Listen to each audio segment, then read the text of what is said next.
Today's topic of discussion, as I mentioned before, is mindfulness of emotions. And in Buddhist psychology, we differentiate between emotions and feelings. Okay, in English language, we don't. We pretty much use them interchangeably. But in the Buddhist canon, they represent two different things. We have the emotions, we have the feelings. They're called feeling tones, in fact. Today we're going to talk about emotions, and it's the thing that we're most familiar with.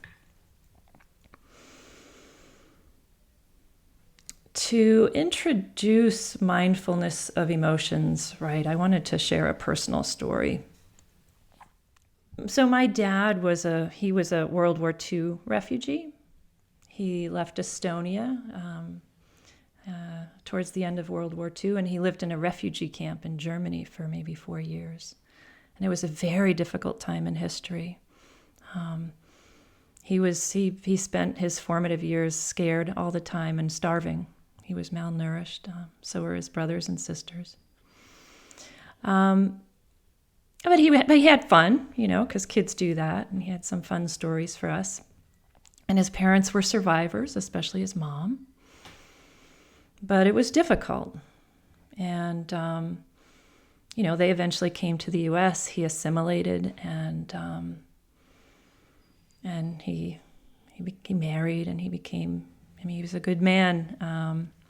He was a workaholic, but he made it, so to speak, to the best of his ability. Now, based on these conditions of his life, okay, the experiences he had, the family he had, his own personality, the circumstances. My dad was a guy who could really get lost in his emotions. He was either sky high or he was in a black hole somewhere. So I think, psychologists today would probably just call him bipolar or manic depressive or something like that. But, when you're a kid, you don't, this stuff is just your reality. You don't really think about it too much. And, I watched and I learned that experiencing emotions is highly dangerous, and they can make you miserable. So I myself developed wholesome and unwholesome ways to avoid my emotions. It's very natural.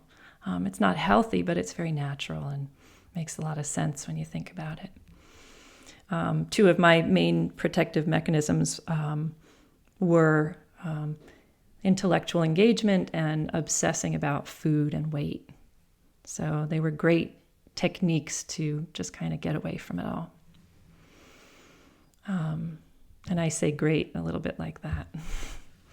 So it turns out, right, emotions are not dangerous. In fact, running away from them is dangerous. Not the emotions themselves. The emotions themselves are not dangerous. Running away has huge, huge implications. And we'll talk a little bit more about this. So first of all, sensing your emotions safely is actually it's a pathway to great, great peace. Right? But it takes a while to understand that and to learn that. What is an emotion? Who could tell me here? When you say what's an emotion, what would you say?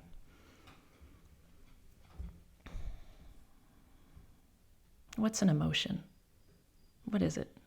How would you define it in Webster's dictionary? An emotion is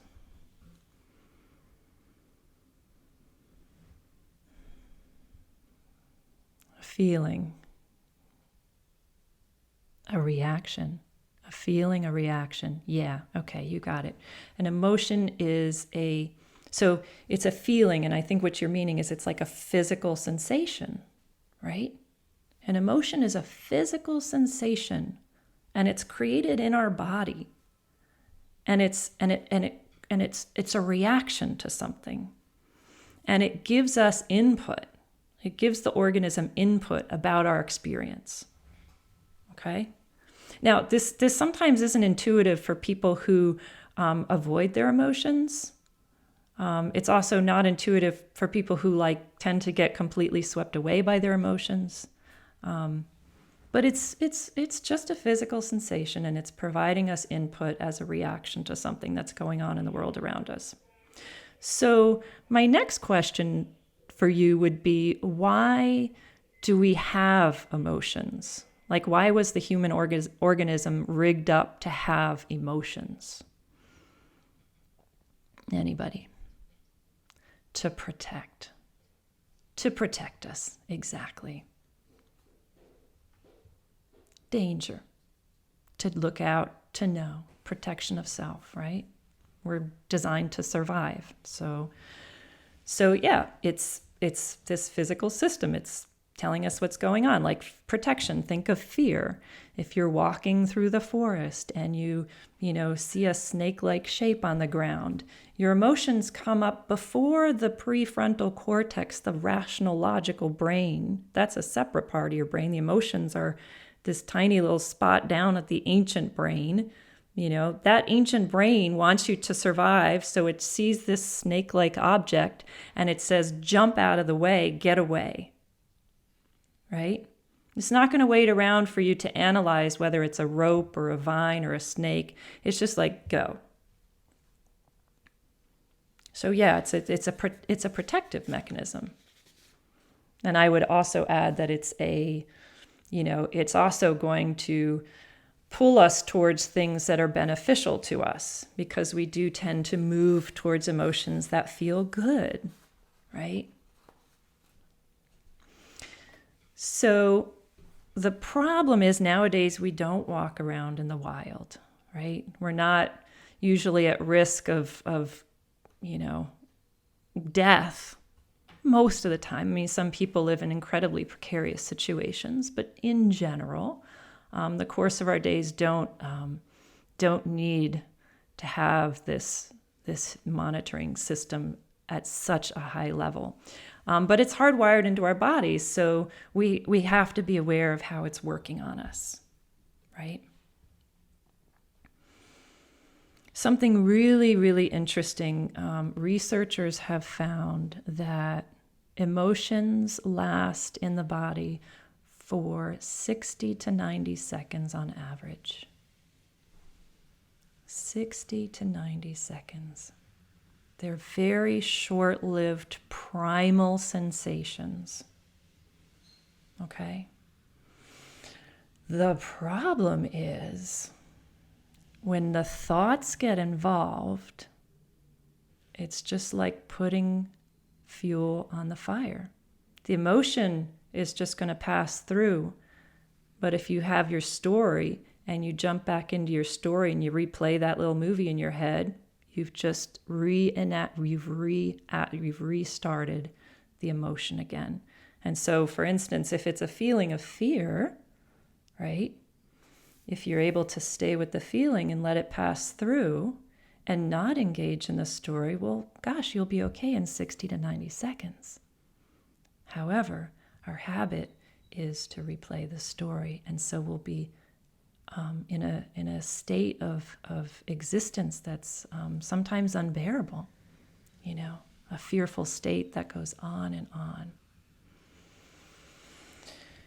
So the practice is, when an emotion comes through you, and this sounds simple, but it's not easy, you sit with it, you observe it in the body, and then you watch it go. You find ways to not think about the story behind it.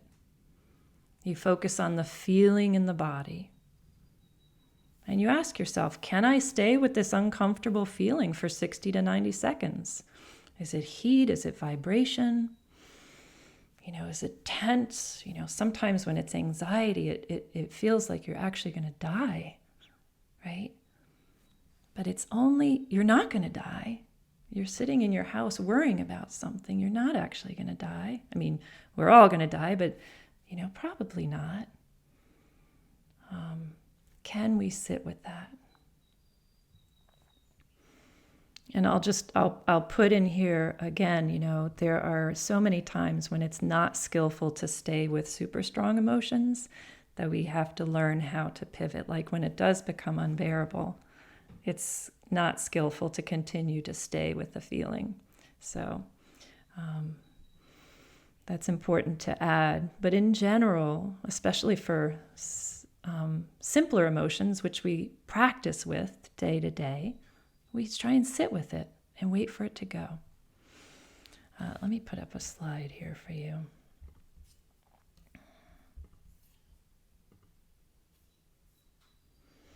Same. So if you have a feeling of joy, right, and exuberant, like you get a phone call and some great news, you feel that expansion in the chest. And if you focus on the sensation, it will just be 60 to 90 seconds, even less, I find. But as soon as you revisit that wonderful news, you can recreate it. And in that case, my instinct tells me that would probably be a very beneficial practice, right? Cultivating those joyful feelings. That's a great question. Thank you. Here is a list of the complex emotions. Can you see that? Okay. If you can't see it, I'll just read off some of them. Excited, envious, lonely, loving, silly, suspicious, terrified, worthless, proud, inspired. So many wonderful emotions we can experience, complex emotions, right? Because we're complex organisms. We're not dogs. We have these vast, complicated feelings, and each one can interact with another one. You can feel hurt and hopeful at the same time.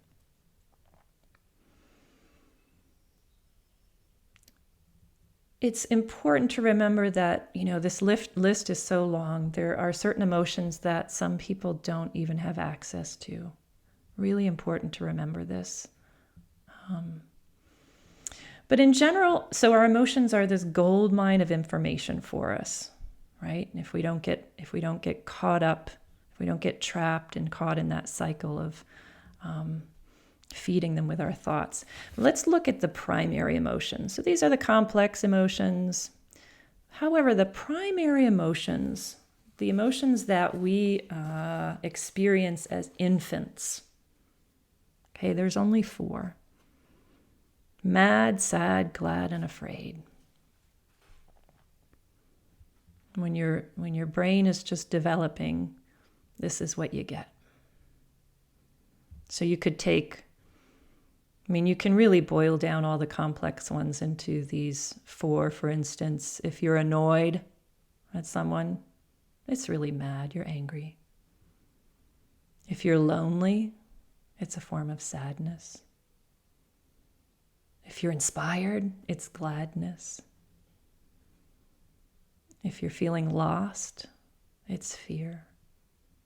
So every complex emotion can be boiled down to one of these 4 primals, which is helpful to know if you're trying to understand your personal landscape because it simplifies things for you. I'll say here, each of us has a go-to emotion of these 4 primaries, meaning one that shows up for you repeatedly. And it doesn't mean that you're a mad person if mad is your go-to. It just means that the one that's, if you dig deep, that's the feeling you have, the emotion that you have. For instance, I'm a worrier. I just worry, which is great. It helps me plan and prepare. So afraid would be my go-to. My husband's is mad, just because he's a right, wrong kind of guy. It's excellent energy. It helps him to do things that he wants to do. And similarly, everyone has one of the 4 that we've been conditioned to repress, right? Maybe it wasn't okay somehow in our development. We're taught that the 4 primaries, one of the 4 is not okay. In my case, mad. We weren't allowed to be angry. So what I was saying before, and what Victoria was alluding to, is we have this cycle here, okay? This is like this emotions and thoughts feeding cycle, right? Thoughts can trigger emotions, and emotions can create thoughts. For instance, you can get a thought that then triggers a feeling. So maybe what she was experiencing. So maybe you think about your granddaughter, and then you have an emotion of happiness, right? Or you get a feeling and it triggers a thought. So maybe outside you hear a crash, a loud crash, and before you even think about it, a feeling of fear arises in you. And then you get a thought of what it might be, like it's a car accident, right? So it's this kind of a loop. So it's hard to untangle the two from one another. And you can see where it can go, right? Like our emotions and thoughts are so intimately connected. They feed on each other, and we have these great imaginations.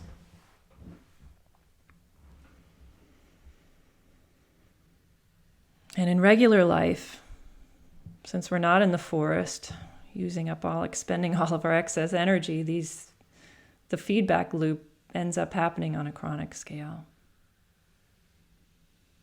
Like before, like when somebody doesn't get back to you on the text or the email, like your creative mind develops this negative thought, and then it makes a bad feeling in you, and it just continues.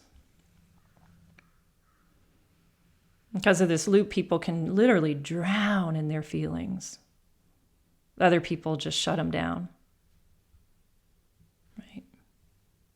Push it under the carpet. Go eat something instead. Go have a glass of wine. Look something up on the internet. Run away, because we don't know how to deal with it. Some people keep busy all the time, like they can't stop. They just keep moving, keep running. Some people get lost in their emotions and just are unable to do anything. It's very common. Other people act impulsively on emotions, and they do things they regret later. One thing that, and we'll get into how to manage it, but one thing that you have to remember or know is that it's not possible to close yourself off to negative emotions, right? You can't close off the bad ones and let in the good ones. It's actually impossible. Like that part of the brain, the amygdala, the primal emotional brain, is not that clever. The prefrontal cortex is clever, and we can sort of focus our attention on positive things.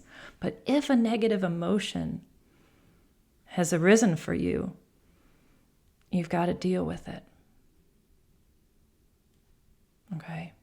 It's a package deal. It's like the day and the night. It's like up and down. It's like good emotions, bad emotions. They come. You can't do one without the other. So you have to figure out how to take care of the unpleasant ones. And so those are the ones we're always running from. Although some of us do run from the positive ones. It's actually true. So how do we do this? How do we take care of our emotions? So the way to do that is to actually feel the emotions in the body, right? We get curious. Where does this emotion show up in my body? Like, for example, if there's something that's irritating, right? Like just last night, I was so irritated. I was feeling so badly in my body that it just makes me angry. I don't know why. So I started getting mad at the microwave oven and I don't know. So get curious about that. How does that, instead of being like, oh, damn it, sorry, I just dropped this, blah, blah. Where is that irritation right inside of me? Like, go right into the body. Is it a tight feeling in the throat? Are my hands kind of like feeling like they're on fire? Does my head feel full? Is my head pounding? Really getting curious to the physical sensation of what is going on when you're feeling an emotion, when you're feeling mad, sad, glad, or afraid. And it's important too to experiment with gladness as well. Like, how does that feel? When I get good news, do I feel like kind of a lightness in my head? Do I feel an expansiveness in the chest?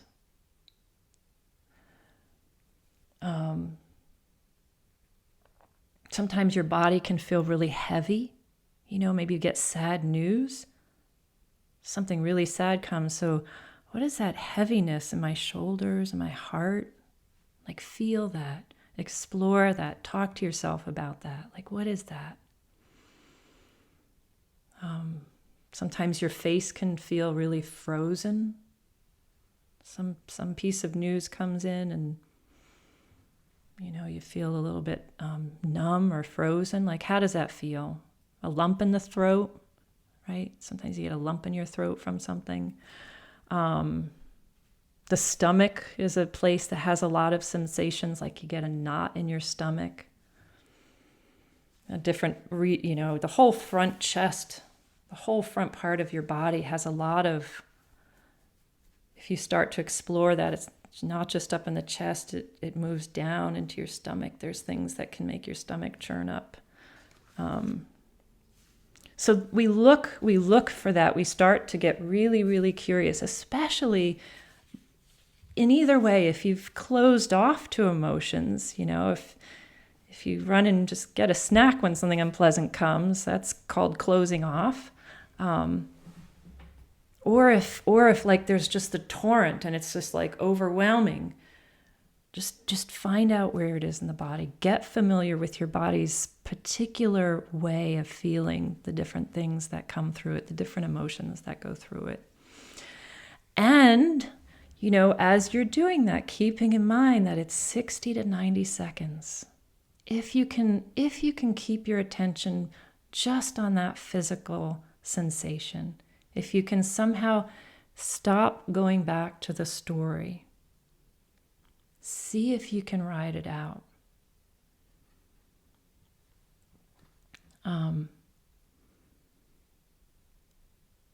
When you do this, the emotions kind of dissolve naturally. And as soon as that physical sensation dissolves a little bit, you're going to be less likely to want to go back to the story because you get a little bit of relief when you feel it. You get a tiny bit of relief when you feel it. But I will say, if you're, if the habit is to cut off, and I'm very familiar with this, you have to become a bit of an investigator and try and search out those feelings and emotions. And, intellectually you have to say, well, this is a situation where I may actually feel sad. So let me see if I can sense any sadness here or happiness, whatever it is. I'm going to put up a really cool chart for you. Can everybody see that? I'm going to send this to you as well. If you can't see it, I'm going to email it to you after class. This is a chart. Sure, I'll send the slides. Yeah, for sure. Yeah, those are nice lists. I remember for a while I had those lists, the long list of complex on my refrigerator because I wanted to, I was like, oh, right, I can feel all those things. It's good. So this chart is so fascinating. It was a study that was done, and people, you can see all the different emotions listed: anger, fear, disgust, happiness, pride, contempt, depression. And they filled in a chart on the intensity of where they felt a physical sensation within their body. And I find this just wonderful. It's a great map. Shame for me, the way the two eyes are burning. If you think about it, when you do something and you're a little ashamed of it, you do get a feeling of, and happiness is just delightful. It's like the whole body is lit up. And depression, that I'm very familiar with that one from years past. And yeah, you feel really a little bit dead. So this chart is just really, really helpful. So I encourage you to, to look at it and to explore your own reactions to the different emotions. Disgust, it's right in the throat. How interesting. So we have a little bit of time. So let's do an exercise. So take a few moments and look at this chart and identify an emotion here that you've experienced and that you could pretty easily pull up, like a situation in your mind, either an imaginary one or a real one. And make sure it's not overwhelming, something kind of middle of the road or easy. And when you've got it in your head, maybe look at the chart or not, whatever. And go ahead and close your eyes, or you can stare at the floor. And think of the name of that emotion. So say it a couple times in your head.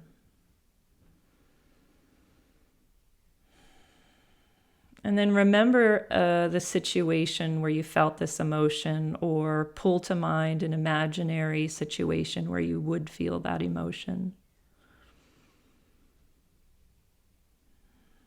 Bring into your mind things that you see or hear, maybe things that were said, and bring all those things into your mind.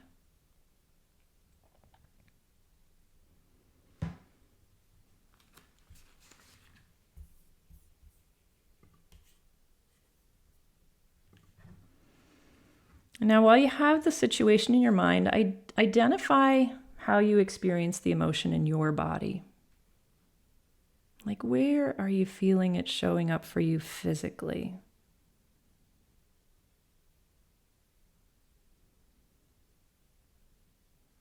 Is it heat, pressure, tingling, constriction, heaviness, vibration, lightness?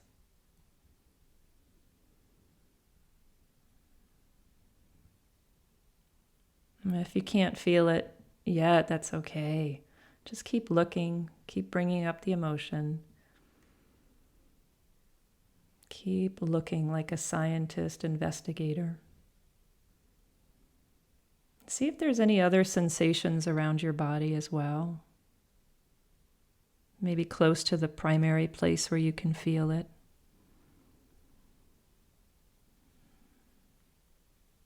Maybe your face gets hot or there's tightness in the chest.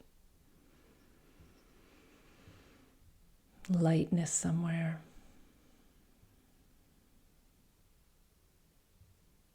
Tension. Then bring the situation into your mind, refresh that movie.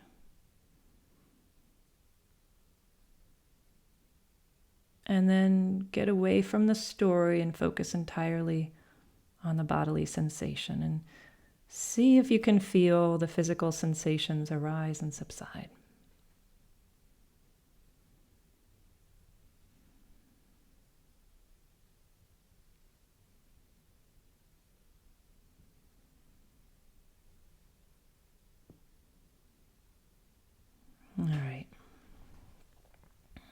So come back to the group. Maybe you felt something, maybe you didn't. If you apply mindfulness like this in your daily life, you can start to find that the emotions exist inside the body. You'll start to find it. Maybe you sensed it right away, and that's good. But if not, it's fine. You'll just need to start looking for that.